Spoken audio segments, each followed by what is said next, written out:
Good morning and welcome to this Daily Devotional Today. As we continue our study through the book of Acts, here we are going to be seeing Peter's sermon to Cornelius and his household. The first recording of the gospel going to the Gentiles. And here it is that Peter has been called to this home for this moment in time to preach the gospel to Cornelius and his household. We're going to be hearing that gospel message ourselves, so to make sure that we are ready to hear the good news of the Lord, let's first have a time of prayer and confession to make sure our hearts are right. Let's pray. Lord God, we pray that you would help us to hear your gospel message as if for the first time. For those who have accepted it many times before, that we would accept it again. For those who are hearing it for the first time or who have not accepted your Son Jesus as their Savior yet, that they would give their lives to you. Lord, we first want to lift up our sins and our failings to you now, seeking your forgiveness.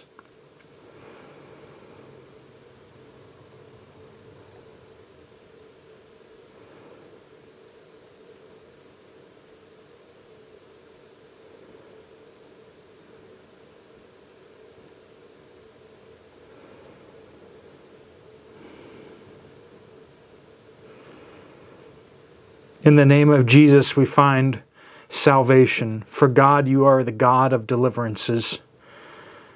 Lord, we pray that you would open our eyes to what you have to say to us this morning. We pray these things in Jesus' name. Amen. Once again, let's open our hearts to hear what he has to say to us. I know a lot of people, when they hear the gospel, they say, oh, that's just for the unbelievers out there. But yet it is the foundation upon which our faith is built. So we should always strive to be hit again with the truth and to be reminded of what we have been saved from and what we are being saved to. We have been justified.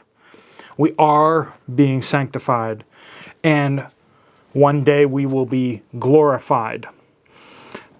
Justified means that our position before God is secure, that our place, that we have been forgiven. And then there is the sanctification, whereas we stumble, we seek his forgiveness again and again for relational thing. If you don't confess a sin and you're a believer, you're not going to go to hell. But your relationship here and now is not right. And you need to get that right. Jesus, when he was washing his disciples' feet, he said, it is necessary for me to do this. And Peter's like, well, then wash all of me. And Jesus says, it is not necessary for you to be washed all over, for you have already been washed by the word. It is only necessary for your feet to be washed. And there's that constant repentance, that constant cleansing. That was a freebie for you. Acts chapter 10, verse 34. Let's read through the passage and then we'll go through it. Peter began to speak. This is to Cornelius and his household again, right? Now I truly understand that God does not show favoritism, but in every nation the person who fears him and does what is right is acceptable to him. He sent the message to the Israelites proclaiming the good news of peace through Jesus Christ. He is Lord of all. You know the events that took place throughout all Judea, beginning from Galilee after the baptism that John preached, but how God anointed Jesus of Nazareth with the Holy Spirit and with power, and how he went about doing good and healing all who were under the tyranny of the devil, those who were demon-possessed, right? Because God was with him. We ourselves are witnesses of everything he did in both the Judean countryside and in Jerusalem. And yet they killed him by hanging him on a tree. God raised up this man on the third day, caused him to be seen not by all the people, but by us whom God appointed as witnesses, who ate and drank with him after he rose from the dead. He commanded us to preach to the people and to testify that he is the one appointed by God to be the judge of the living and the dead. All the prophets testify about him, that through his name, everyone who believes in him receives forgiveness of sins. Wow. Everyone who believes in him will receive the forgiveness of sins. Is that you today? Have you believed in Jesus? And have you been cleansed of the forgiveness of your sins? How do you know if you have been forgiven? That's a question, right? How do you know? If the Holy Spirit comes within you, we'll be getting to that here in just a little bit tomorrow. We see that Cornelius and his household also received the Holy Spirit. Believers receive the Holy Spirit when they become Christians. And so we see that's the proof. A changed life, when the Spirit comes within you and starts cleaning house, that's how you know you are saved. If you have not seen your life turned upside down by the Holy Spirit, then there's not all that much evidence that you're saved. The Holy Spirit is the evidence. His sealing is the promise. If he begins this good work of cleaning you up from the inside out, he will complete it until the day of Christ Jesus. Now Peter says, he says, I now truly understand that God does not show favoritism. And yet there's one more thing that's going to happen just after this, when the Holy Spirit descends of power upon Cornelius and his household. They're going to be astonished again that even the Holy Spirit is not being withheld from these Gentile believers. But Peter sees that the gospel is for the Gentiles as well. Peter himself, according to tradition, will preach the gospel all throughout the Mediterranean and will be executed in Rome, preaching to both Jews and to Gentiles. God does not show favoritism based on who you're born to. So if your parents were Christian, well, good for you, but hopefully they taught you something, because it will be your faith which saves you, not your parents' faith. Oh, well, you're related to a preacher? Well, that's nice, but hopefully then you heard the gospel and you believed yourself, because it will be your faith that you stand or fall based upon. Christ will save those who believe in his name. Those who trust in his name. That's what it means to lean on his name. God does not show favoritism. Whether you're a really nice person or not a nice person. Whether you're this race, whether you're born of this family, whether you're rich or poor. God does not show favoritism. What does he look for? But in every nation, the person who fears him and does what is right is acceptable to him. To fear God means to believe that what he says is true, that he will judge, that the things that he says do not do, we ought not to do. The fear will result in doing what is right and what is acceptable to God. To follow his law, to seek to obey him. Now, the law, as I often say, is not a pogo stick. It's a measuring stick. A pogo stick may make you a little taller. The law is not like that. It doesn't make you taller. It doesn't make you more. The law just simply shows you where you are. Shows you how far short you have fallen. It says that he sent the message to the Israelites, proclaiming the good news of peace through Jesus Christ, that he is Lord of all. That's the message of peace. That's the good news, that Jesus is Lord of all. So if you want to sum up the gospel in the most concise form you possibly can say, Jesus is Lord of all. I don't believe the gospel is summarized any shorter than that anywhere in the Bible. John the Baptist almost gets there when he says, "Behold the Lamb of God who takes away the sin of the world." But that's a few more words, isn't it? But the pictures are full and full of meaning. But if you want to get to the full gospel, you must see the life of Jesus, the work of Jesus, what he has done in his life, his death, his burial, and his resurrection, his ascension, his coming judgment, and his return. These all combined together are the gospel. But you could summarize it that Jesus is Lord of all. So we see that he assumes that Cornelius and his household are aware of what has happened in Judea with Jesus of Galilee, or Jesus of Nazareth, that he had the Holy Spirit with power and was performing miracles and proclaiming this good news. He was healing those who were sick, and he was freeing those who were enslaved by the devil.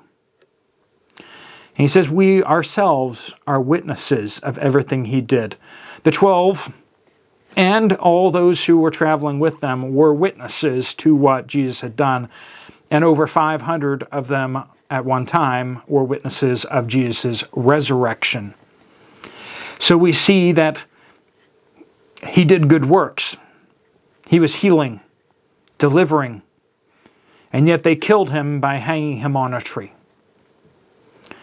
Jesus permitted himself to be killed, did not call upon the angels of heaven, but he said to the Father, "Yet not my will, but yours be done." And the cup could not pass from him, so therefore he took all that suffering and drank it down for your sake and mine. It is through his purchase of death, the death that you and I deserved, he died for us so that we might be saved. Are you a good Christian? Do you do good stuff?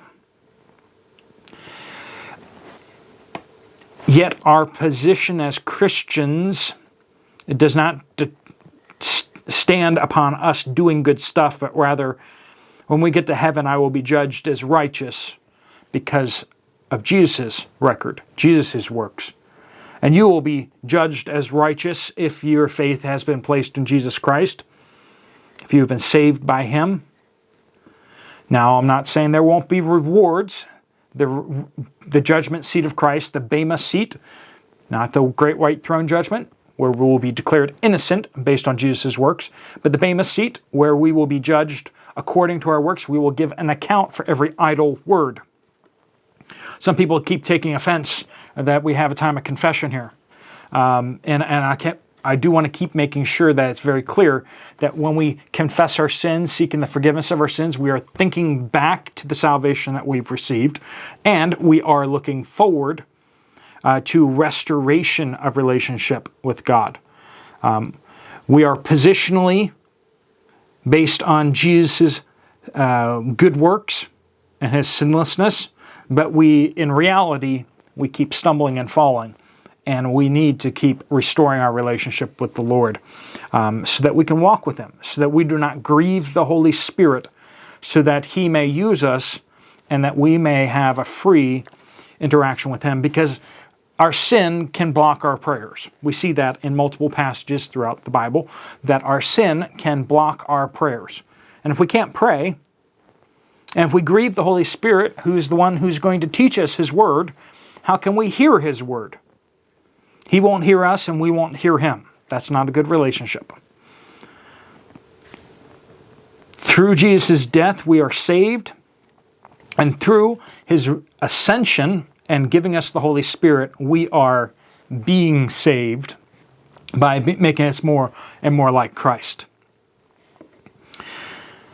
He commanded us to preach to the people and testify that he is the one appointed by God to be the judge of the living and the dead. He has appointed us too. We're supposed to be the disciples of disciples of disciples, all the way back to the disciples who were disciples of Jesus. Commanded us to preach to the people and testify that he is the one appointed by God to be the judge of the living and the dead.